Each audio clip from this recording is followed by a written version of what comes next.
All right, we are live. So, welcome everybody. We'll kind of jump right in. So, we're here with Jamal. He is a BJJ black belt, and he is in New Jersey. Let me turn this down a little. Jamal, go ahead and just kind of quick background. Tell us about yourself. Yeah, so my name is Jamal Patterson. So I have a gym in Union, New Jersey. I've been teaching off and on, well, not off and on since 2012. I'm in my new facility for about a year and a half. Specialize in things like Brazilian Jiu-Jitsu, kickboxing. Don't really have much of a kids program now. I'm trying to survive without a kids program, and it's going well so far. And that's it. Before this, I was a corporate guy. I was working in medical sales, and I started my martial arts journey right out of college. One of those things. I played football at Colgate University, and I was done. I was just walking around the street like everybody else when I wasn't used to it. So tired of lifting weights, and I just stepped into a gym in Manhattan. Then I got transferred to Chicago for my job and started training at Carlson Gracie School for a year. And then I got transferred back to New York. And then I was lucky enough to train with Renzo Gracie, who I got my black belt from in 2005, which was cool. It's a nice accomplishment. I think I'm one of his top 10 American black belts. And I'm his first African American black belt, so that's kind of cool. Oh, really? Yeah. That's cool. Yeah. So I was kind of saying, like, kind of before we went live, I was reading through some of your background that I didn't know, like some pretty good MMA career. You want to talk a little bit about that? Yeah. So I fought professionally. It was kind of one of these things. When the UFCs came out, I was in college, and I remember watching it, and my father being like, Jamal, you can be good at this, because I was a wrestler. I was a high school. I was a New Jersey State finalist, and I was an All-American in high school. And then I went off to play football. So when I was done, I always had that itch. I missed wrestling. My friends were wrestlers. My business partner now is a wrestler, and the UFC started, and I started watching it, and I was like, my dad asked me, like, Jamal, you'd be good at this stuff, Yeah. And then fast forward years later, I find myself in the city, and I'm just, I went into it because, I was working a full-time corporate job. So I didn't think, I wasn't thinking, that's not true. I did in the back of my head and was like, I'm going to step in that ring, but I just didn't let anybody know. And then I slowly started training, and then it kind of, took its life over. So I started training, and then I got really big in the grappling world. And at the time, I was one of the top, guys in like grappling. I fought in Abu Dhabi, and then Renzo, the IFL started, which was like the International Fight League, and Renzo asked me to jump in that league, which was fun. It was cool, it was one of those leagues that were right into the UFC. I fought a bunch of UFC veterans, and then I just started getting older. I didn't really start fighting until I was in my early 30s, 32, 33.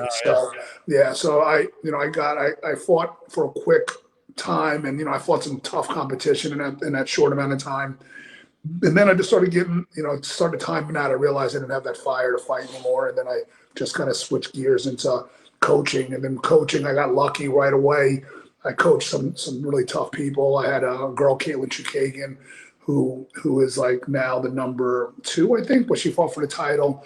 And then I was in Edson Barboza's corner. I worked a lot of camps.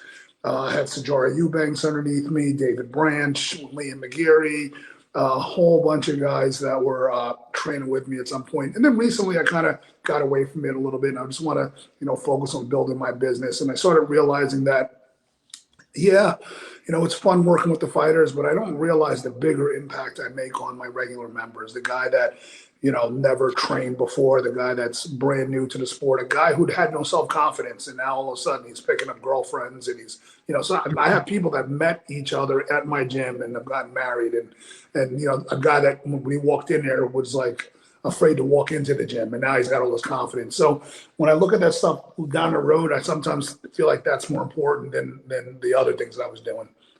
Yeah, and like you said, MMA is a hard way to make a living.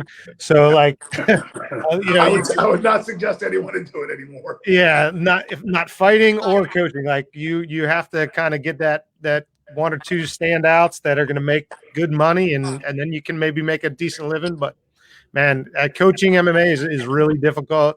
Like you said, you got a lot of people in and out of the door that don't last, and the ones that do last a lot of times are hard to deal with. I'll just say that. Yeah. Another thing too is like it's really hard for me to tell somebody now that I'm older. I'm 46, so now and I look back on life. It's very hard for me to tell someone that stopped their lives for 15 years. It could take 10 to 15 years to try and fight in an event like a UFC event. And then when you look at what these guys are getting paid, it's like they're not going to be set up for the rest of their lives. And it's really hard for me to tell. And I told my guys before, guys come to me all the time, I want to fight. And I'm like, don't do it. And they're like, what do you mean? And I'm not trying to crush your dreams, but I know reality. And, I talked to a local promoter around here. They run a show called CFFC, one of the biggest local promotions around here. They have a lot of guys that are in the UFC. And I said to the promoter, I was like, let me ask you a question. Of all of those guys that you had that go into UFC, any of them rich? Any of them have money? No. Maybe Paul. Yeah, Paul, Felder. Yeah, Felder. Yeah. But, it's because he had an interviewing career. But yeah, but if it wasn't for that, yeah, he'd be struggling too. These guys are fighting for $200,000 a fight, which is a lot of money, but not in the long run. No, Anthony's doing pretty well too from there. Which one? What is it? Anthony Smith. Yeah, but still, even him, like, what's exactly. Like, I've seen these contracts; they're not as big as you think they are. Yeah, it's not life-changing money. No. It's enough money just to give you a little tease, and then you realize that the reality hits you in the back of the head. Yeah. So you kind of talked about a little bit your target audience right now. So you kind of have focused back on running the academy and running the gym. Like right now, you're kind of more on adults. You're not messing with kids too much. What were kind of like some challenges that you faced kind of running the business, like when you made that transition? So for me, it was, I came from a corporate sales background, so it was easy for me to kind of get into it and get things running right away. And at the time, my name was kind of hot, but then as you start to grow, you start getting to certain marks that you can't get over, and a lot of it was just kind of getting organized, making sure I put all my efforts into it, because I wasn't really putting all my effort into it originally. And then, I kind of had to start switching gears and start refocusing on just running a business and running a business the right way. Once I started doing that, things started to grow. And then obviously, more recently working with you guys, with Academy Kings, you guys are giving me more direction. And I think I was making a lot of mistakes in terms of not looking out of the box. I think throughout what I've learned, and I've had to learn this from my sister. My sister's is a business consultant in her field. And my family's very successful. Like my brother's a director of sales for a large medical company. My other sister's in corporate real estate. My brother-in-law's a hedge fund guy. So like so they're all super successful. And I had to take a step back and like listen to them a little bit. And the coaching thing I think is super important, because you can get stuck in that, like, I'm paying bills, I'm teaching, I'm gonna do this, I have to do that, and you don't look outside the framework of what you're doing, and all it's gonna do is kind of limit your growth. And I think I got to that point where I was hitting a number and I couldn't get past it. And I finally had to sit back and say, okay, Jamal, like, let the reins down, like, start taking in more information. You got to keep learning, you got to keep growing. And then once I did that, things started kind of picking up for me. No, that makes sense. Yeah. So like, I think we all kind of get stuck in our own mind and in our own business, like all the time. So it's like you said, sometimes you have to sit back and look at the business as like something else versus like being inside of it. Because then, like you said, you're paying bills, you're cleaning the academy, you're doing this, you're doing that. And, you're looking at it through a microscope and not looking at that that Google. Yeah, you need never look at like the growth and how to grow it and what next to do. So I guess what would be like the hardest part about getting new students or kind of growing, you think? So for me, there's always the two things: is getting new people in the door and retention. Right? Those are always the big ones. We're still working on a retention model. my thing with bringing new students is I was just very inconsistent. You know, there was a lot of stuff I was throwing against the wall until recently that, you know, one day I'd have, one month I'd have 5 signups, another month I'd have 20 signups, you know, and it just wasn't consistent. I didn't have like a consistent plan. I was figuring it out, you know, and right now the whole market and social media, everything changed so much drastically in the last 3 years. It's trying to keep up with it and trying to see what am I doing right and what am I doing wrong. And a lot of it was, you know, spending money in places that are probably not the right places to spend money. So, you know, being able to work with like you guys in Academy Kings, you guys have already gone out there and made those mistakes, you know, and well, you know, and a lot of those mistakes you deliberately make because you want to learn to kind of bring it out to us. And it's helped a lot because it's been able to help me narrow my focus and just worry about bringing, you know, getting that front end. And a lot of the stuff that you guys, that we learned, stuff that I know, you know, stuff that I heard of, but it's just good to have it reinforced. And like, you know, getting that, like, for example, the last couple of weeks, you know, I didn't jump on that weekly call and I'm like, Jamal, I got to get back on that fucking weekly call. Even if I don't get anything from it that day, it just makes me like on that, the next day, like, okay, let me sit down and bang out all my paperwork. Let me let me adjust my pricing. Let me do this, let me do that. Because what happens is if you don't, some days you just sit back and like you do something, oh yeah, I need to up my prices. And the next thing you know, a year later, your fucking prices are still the same. So yeah, no, I think that's a huge thing. I think just being around that group that's like, you know, it's like fighting, it's like jiu-jitsu. If you're around people that are like-minded, thinking like, I want to get better, I want to grow my business, I want to grow my personal knowledge, like all of those things, like being around that group is just going to make you do it. Versus, like you said, you get stuck back in that day to day and you start to forget about those things and you just putting out fires versus like looking at that growth potential. Of course, of course. What kind of, so eventually you just kind of looked at like, I want to grow more. I want to start to do that. What kind of made you look for that better way? Was it just, what was that? Money. You know, I want to make, you know, money. I mean, money's a big part also for me. So I'm a little bit different. So money is a big factor, but a lot of things for me is providing like an atmosphere for my clients and my students to even make money. And what I mean by that is I never thought, you know, graduating from Colgate University, you know, all of my friends went into finance and this and that I'd be running a freaking martial arts gym. And I love it. You know, I love what I do. I listen, I work my ass off, but I love what I do.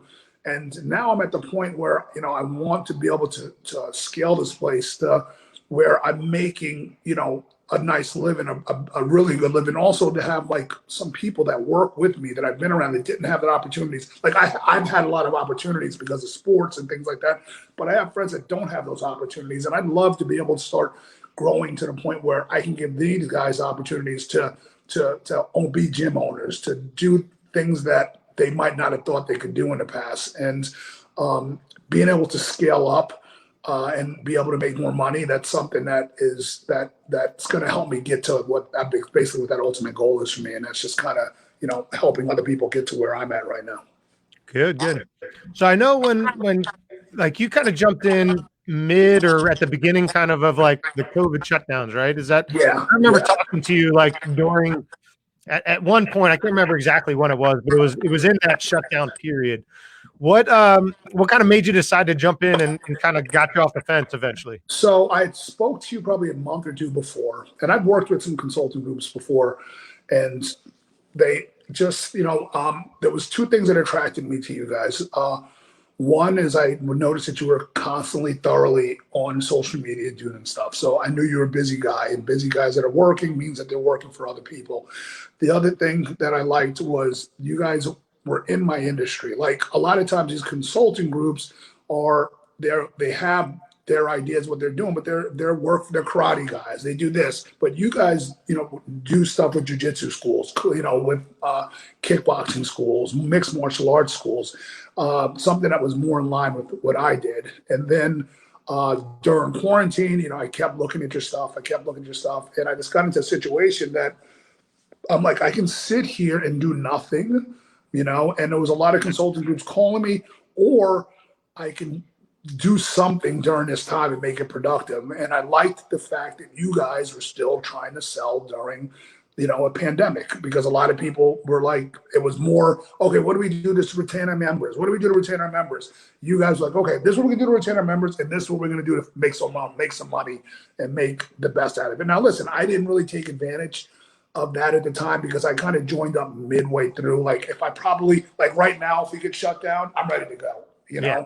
But at the time I was like, I'm still trying to figure out your systems. So it didn't work out, but I liked what I saw, and I wasn't like put back. I could have easily been like, oh, it didn't work. You know what I mean? Yeah. But I was like, I didn't think it was going to work, but it was good to see that there was some sort of structure in what you guys did. And then, your Academy Kings website, the members portal. I mean, there's just so much stuff, so many things that you guys offered that help. I mean, I'm just scratching the surface of it, but it's just nice to be able to like jump on the website and go into the portal, Academy Kings portal, and if I have a question, I can look at the videos, or a lot of things. You guys are super accessible, which is nice.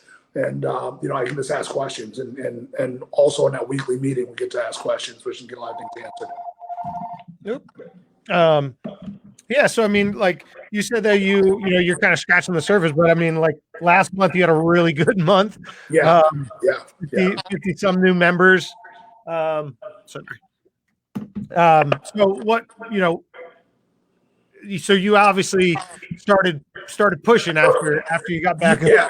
So some of the things you guys implemented the AI software, which helped because I was a little short staffed. So when we originally ran some of the stuff, me doing everything was hard. It was tough, And then once we implemented some of your software that you guys had available, it gave me the ability to kind of now just worry about sales, not be in the phones, and not try to train someone to be in the phones. And then I just kind of bought into the process. In the beginning, it was learning, and it was learning, and I had to get used to certain things. And I was calling Jonathan, your one of the guys in there, just like, is this working? Is this working? And then finally, I'm just like, listen, let it run. And I had a great month. We signed up 54 new students in a pandemic. Like, that's crazy. I mean, like that 54 new students and 2 years ago would have been great, but this is literally in a pandemic. I signed up 54 new people. I put it was like about $15,000 more in income last month on top of what already did, and it was just a matter of just letting the leads come in and listen to what you guys said, selling them, using your sales process, my pitch, and believing in my product. Because the great thing about a lot of stuff that you guys do is it's like, I'm not selling them like snake oil. You know what I mean? This is a good product, and you should be happy to be here. You're gonna, and the nice thing too, the members are paying members. They're paying me up front, so those people are going to convert. So now I'm going into a lot of those guys are starting to run through their 6-week membership, and my conversion rate is super high. I mean, the people that are coming, there were some people that fell off, but guess what? I still got my money from them, so I'm okay with it. But all the other guys, the conversion rate is, I would say, over 90% right now. They're all converting over because they love being part of the environment. Good, man. And then, so like before, pricing wise and things like that, what were you kind of doing before, as far as like you're bringing people in? Were you bringing them in kind of free trial, or what was the kind of system? So most of it was the 1 week free trial. My website was set up so they click on the link and it would auto schedule them, or they'd call in and then I'd schedule them. Pretty simple. I would run Facebook ads here and there, but I probably wasn't running them the right way.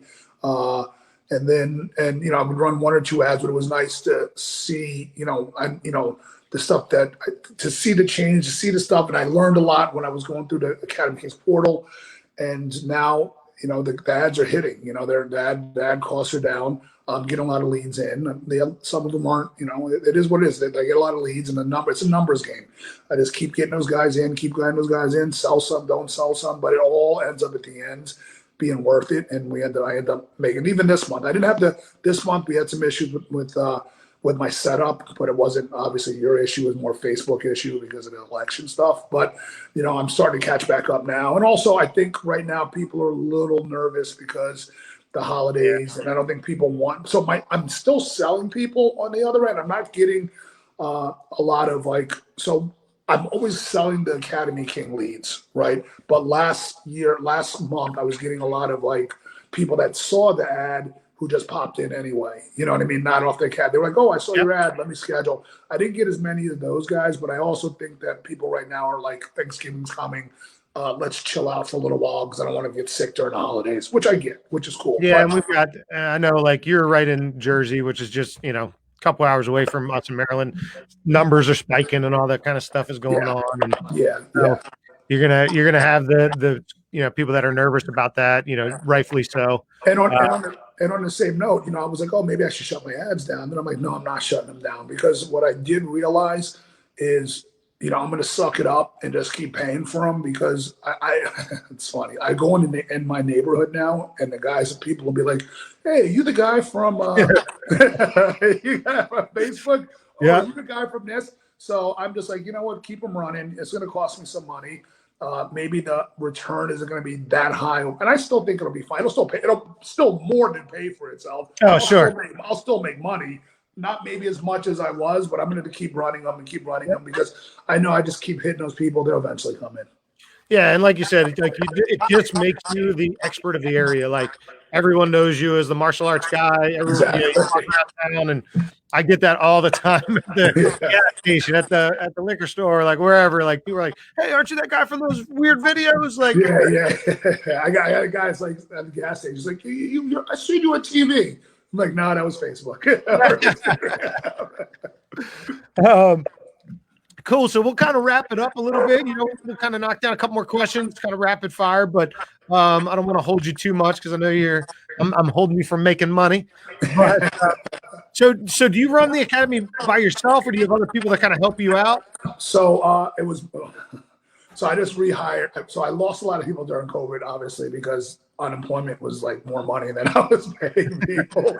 So I lost my whole staff. So but it was probably a blessing. I downsized, and I was like, my students knew I'm lucky because I have like 13 black belts. So they kind of like helped me at nighttime. But there was a lot of times I would be teaching and have to jump off the mat to help people. And then luckily because of last month and months before when we started hitting, I was able to start adding new staff members. I'm still, after this pandemic's over, I need a full-time person. It's just right now, I'm just like, I don't want to hire a full-time person and have to fire them, but right now I have a couple part-time people working for me, but I know for me to jump to the next level, I'm gonna need a full-time person. Yeah. I mean, I guess now that we're kind of running the ads for you and running that lead nurture and all that kind of stuff, I'm sure that takes a lot of it off the plate. And then you just got to kind of focus on selling them when they walk in the door. Exactly. Using the Allen software to use is unbelievable. I mean, I'm just waiting for them to come in. They come in, I sell them, and it makes life so much easier.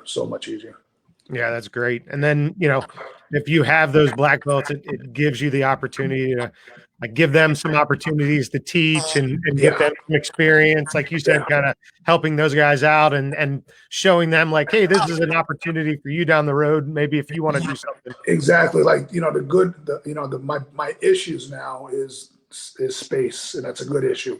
So I've been, and it's more, a lot of people have been doing the kickboxing classes, but now my kickboxing classes are getting flooded. But the space issue also has to do with COVID too, because I can't, when you look in there and it's jam packed, it's not good. But it's nice. It's a nice issue to have, and it's nice because I can see this model working anywhere else I go. If I need to go somewhere next year, I'd just replug it back in and let's get it cranking somewhere else.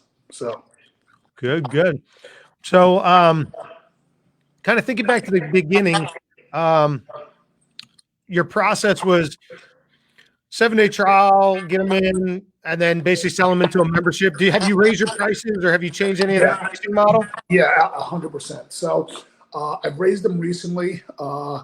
I went to a weekly plan as advised by you, because it definitely helps, especially in the beginning. It did help with my revenue coming in and making sure, because all of us have issues with cash flow, and it was nice to be able to have everything coming every week instead of on a 15, then on a 28. So that was nice. And then by doing that, it allowed me to start, and then coming off the challenges, it allowed me to increase my pricing. And then one of the things that I wasn't doing is I wasn't doing 3 day a week in unlimited. So that also allowed me to jump. You know what I mean? Like, Yeah. I'm like, okay, 3 days a week is what my old pricing was. And now unlimited is going to be, the next price up. So Yeah, that's great. Which was a good way for me to step it up. Yep. And you can use that. Sometimes I'll have people use that kind of 3 day a week model as like, hey, the only way to join is 3 days a week. And then the only way to do unlimited is if you do a pay in full membership or VIP. Yeah, I'm trying to back off my Something like paid in that. fulls. I'm trying to back off because I was selling so many paid in fulls. And I'm like, man, now what I'm doing is I'm giving myself a number of paid in fulls. Yep. And then cutting it off because I do like this. I just like to see, I guess being good at selling paid in fulls are good, but the problem is I like seeing that monthly number every month. So, No, but yeah. the good thing is with the challenge people, I told my staff, I'm like, do not sell any of the challenge member paid in full. Rotate them right into a monthly, you know what I mean? Or a weekly membership.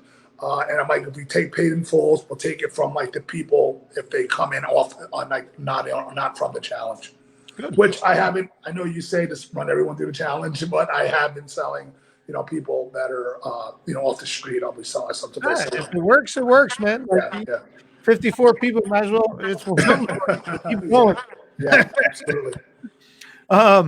So, what would you say to anybody like in the industry, owners, managers, anything like that are kind of stuck right now with either getting new members, COVID, like just any kind of strategy that you can kind of, and it doesn't have to be Academy Kings either. If you just have like, anything that you can say like, hey, like make sure you're thinking about whatever. Yeah, I think the big thing is, don't let COVID be an excuse or not to make money, because the people that are making excuses are the ones that are going to be failing. You need to try to stay ahead of it, come up with some sort of plan to what happens if we get shut down again. What happens how are we going to, pivot and switch right away. The other big thing is help. It's very hard to do everything by yourself. And you think you know it all. We all have egos, but your ego will be the biggest thing that'll kick you in the ass. You have to realize that sometimes you need to go out and reach out and get some help and get some, it's good to be around other like-minded people, especially if they're in the same industry, because you get to pull off of each other. You're a fool if you think you know everything. So my big thing is, with these guys, is make sure you always push it. And in terms of, and then the other thing is you got to put in work. At the end of the day, it's not easy. You have to put in the time. You have to put in the work. You have to make sure you're there in the morning. And if you're willing to work, it's a no-brainer. It's a no-brainer. You're going to make money. It's just a matter of, following the process. Following the process is huge because a lot of times you're going to fight back and come with a bunch of excuses on why things can't get done. Instead find excuses on why things can't get done. Good. Yeah, no, I agree 100%, especially with the COVID thing too, because I think, obviously like martial arts instruction and ownership is a grind a lot of times anyways.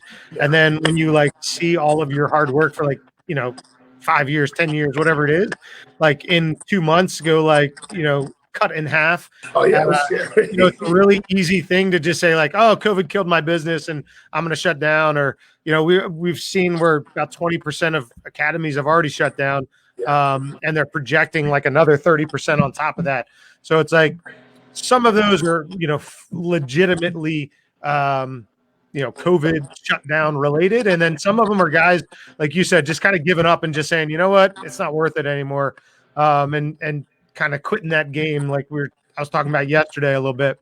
Yeah. Like when I joined you, I was in panic mode a little bit, but at least I was in panic mode, but was willing to try to do something to do more and I wasn't in panic mode and like, oh, that's it. I'm sorry. Yeah.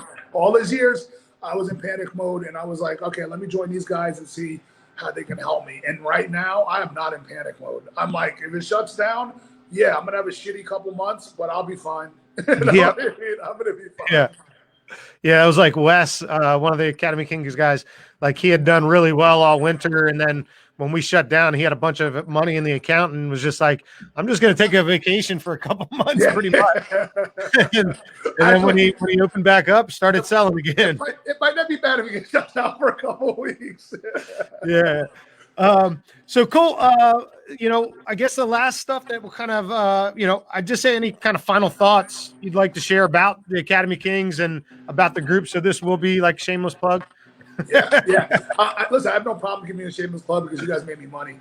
I enjoy the group. I enjoy listening to some of your conversations. Here's the great thing is, I read a lot as well, and I know that you're always reading, and it's funny because I know we read the same books. I can see it on your stuff, but it's good. I think that's important because it's you got to make sure.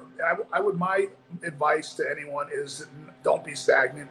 Don't be stagnant. Keep learning, keep moving, keep pivoting. And with the Academy Kings, you guys are staying in front of all information. I love the fact that you guys are demoing stuff at your gym, which is great. You don't want to work with these people that don't have a gym that's not working. Like I got to see what works here before I roll it out. But it's been a blessing for me in the last couple months. And like I said, it took me a little while to get rolling. But that's how anything is. It's going to take a little bit. It wasn't that long, a couple months. But you're talking about a couple months of where it's only me. All right. Yeah. Reopening. And then finally, I just kind of, I trusted the process and just said, let it happen. And it started cranking. And I remember right before I had a good month, I was like, should I be dumping this much money in ads? You're like, just let it rip. Just let it rip. And I was like, all right, let's just do it.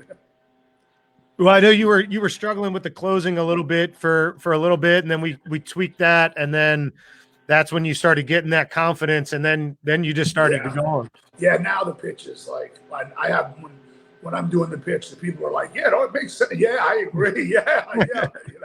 So it's working. Well, perfect, man. I won't hold you any longer. That's about 30 minutes. So, like I said, I know you got some stuff on your plate today. Yes, sir. I appreciate you jumping. I have more stuff on my plate tomorrow. Yeah, right. I was gonna say I appreciate you jumping on right before the holiday like this. So if anybody has any questions, you mind if they reach out to you? Of course, anyone can reach me. You can hit me on Facebook. I know I had who was it? One of the guys from American Top Team was reaching out to me. Wade Rome. Oh. Yeah, he had called me and asked me some stuff. I don't know if you heard from him lately, but if anyone has any questions, I'd love to, help anyone out. I want to see people succeed, so it's a no-brainer. Absolutely, man. I appreciate it, and we will catch up next week. All right, enjoy Thanksgiving. All right, you too, man. Thanks a lot. Take care. Yep. All right. Well, that's going to wrap it up. Just wanted to obviously thank Jamal and thank everybody for jumping on. If you do need any help with any of the stuff that we talked about, go ahead and just drop in the comments 5, and we can get you our 5 frameworks of exactly how to grow your academy. You can also go to growmyacademy.com, and we'll drop that in the comments also. See other case studies that we have and other talks. So hope that helps. Enjoy your holiday, and cool. I will talk to you later.